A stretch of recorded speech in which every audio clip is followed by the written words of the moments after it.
tahun 2019 itu di situ adalah puncak di mana pemerintah kita bersama DPR itu kemudian melakukan upaya mempreteli kewenangan KPK atau mengamandemen undang-undang KPK, dan akhirnya kemudian kita tahu seperti hasilnya sekarang ini.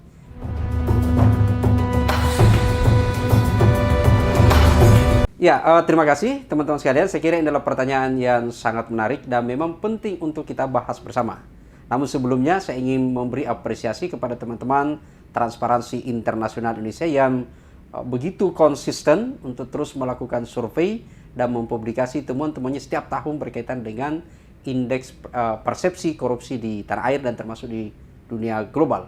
Dan apa yang terjadi kemarin kemudian sudah dipublikasi hasilnya yang membuat mata kita kemudian menjadi terbuka lebar gitu ya, bahwa sesungguhnya ada terjadi kekosongan dalam upaya pemberantasan korupsi kita di tanah air.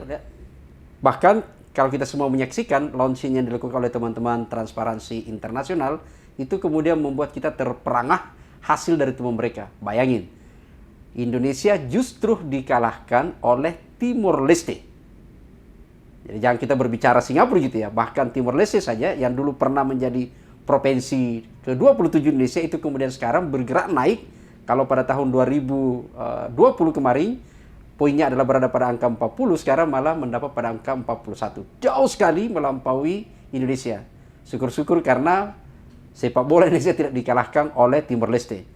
Tapi baik teman-teman, apa sebenarnya yang terjadi dalam CPI kita di Indonesia gitu ya? Ini yang penting untuk kita bahas. Baik, saya ingin melihat pada perspektif yang lain gitu ya. Kalau teman-teman banyak mengulas untuk kemudian pada penyebab, maka saya ingin mengajak kita semua melihat pada perspektif lain. Ingat, seperti yang kita ketahui bersama bahwa CPI sebenarnya adalah sebuah metode survei yang dilakukan oleh teman-teman ya, yang sesungguhnya adalah mengukur seberapa komitmen kita, upaya kita dalam upaya pemberantasan korupsi. Dan itu kemudian menggunakan skala yaitu 0 sampai 100. Artinya kalau 100 itu adalah perfect, kita betul-betul sempurna, hampir tidak ada korupsi lah gitu ya. Nah, kalau kemudian 50% ke bawah, maka itu artinya tingkat korupsi kita masih sangat tinggi sekali. Upaya-upaya kita untuk kemudian memperbaiki itu sangat justru dipertanyakan. Dan itulah kemudian menjadi publik jadi bertanya-tanya karena hasil di tahun 2022 ini teman-teman dari Transparansi menemukan bahwa indeks persepsi kita justru anjlok turunnya itu adalah pada tahun 2021 itu masih kita dapat pada poin angka 38 poin gitu ya. Dan sekarang turun justru pada angka 34 poin. Ini kan turun sekali sampai pada 4 poin gitu ya. Jadi ada penurunan. Teman-teman sekalian, saya sekali lagi akan mengajak kita melihat pada perspektif yang lain. Bahwa kita sesungguhnya memang gagal meletakkan upaya pemberantasan korupsi itu adalah menjadi tanggung jawab penuh pada pemerintah. Tanggung jawab full gitu ya. Yang selalu kita misalkan bahwa adalah panglima dalam pemberantasan korupsi itu adalah presiden kita. Kenapa saya menyebut kita gagal? Karena mari kita lihat pada data. Kalau kita bandingkan misalnya data, kita lihat trennya gitu ya.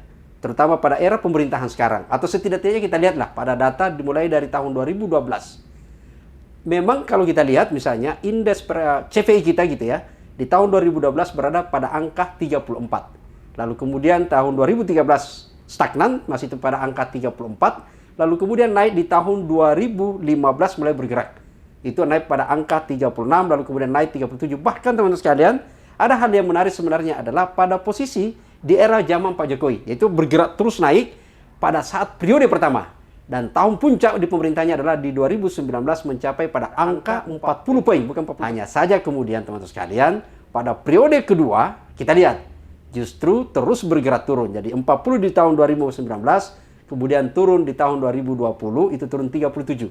Sempat naik 38, lalu kemudian terjun bebas sekarang adalah itu pada angka 34. Apa sesungguhnya yang terjadi di sana? Sederhana bagi saya adalah jawabannya, ini adalah buah dari kebijakan pemerintah kita yang memang tidak melakukan atau tidak mendukung pemberantasan korupsi. Ini berbasis data gitu ya. Kalau kita lihat misalnya, ingat tahun 2019 itu di situ adalah puncak di mana pemerintah kita bersama DPR itu kemudian melakukan upaya mempreteli kewenangan KPK atau mengamandemen undang-undang KPK, dan akhirnya kemudian kita tahu seperti hasilnya sekarang ini. Belum lagi kalau kita berbicara TWK gitu ya. Jadi selain preteli kewenangannya, lalu kemudian ada rekrutmen yang juga komisionernya bermasalah pada saat itu. Sebelum masuk pada tahap rekrutmen justru ditemukan yang bersangkutan bermasalah. Dan perjalanan terus kemudian apa kita lihat?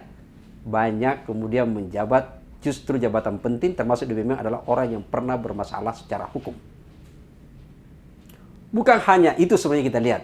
Dalam sisi level pemerintah sendiri sekarang ini sepertinya juga memang bukan lagi menempatkan pemberantasan korupsi sebagai bagian dari kejahatan luar biasa. Bahkan banyak orang menyebut pemerintahan sekarang secara diam-diam mengajak kita berdamai pada perbuatan korupsi. Wallahualam, sederhananya adalah salah satu fakta di mana saya ingin menyatakan bahwa ini bukan pernyataan individu, tapi adalah pernyataan yang tidak bisa dipisahkan secara institusi. Seorang menteri berpidato memberi sambutan dalam forum resmi justru menyatakan bahwa atau mengkritik atau ada semacam himbauan untuk menyatakan kerja-kerja OTT setidaknya dikurangi saja atau tidak terlalu perlu diperluas lagi.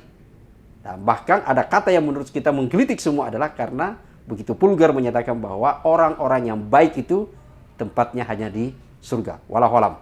Tapi realitasnya yang bersangkutan tidak mendapatkan teguran dari presiden. Itu artinya apakah presiden merestui pernyataan itu atau presiden memberi arahan untuk keluar pernyataan itu, wallahualam. Kita semua menyimpulkan. Yang pasti bahwa sekarang ini CPI kita itu turun anjlok dan itu berada pada fakta mempertanyakan komitmen pemerintah kita. Kasih.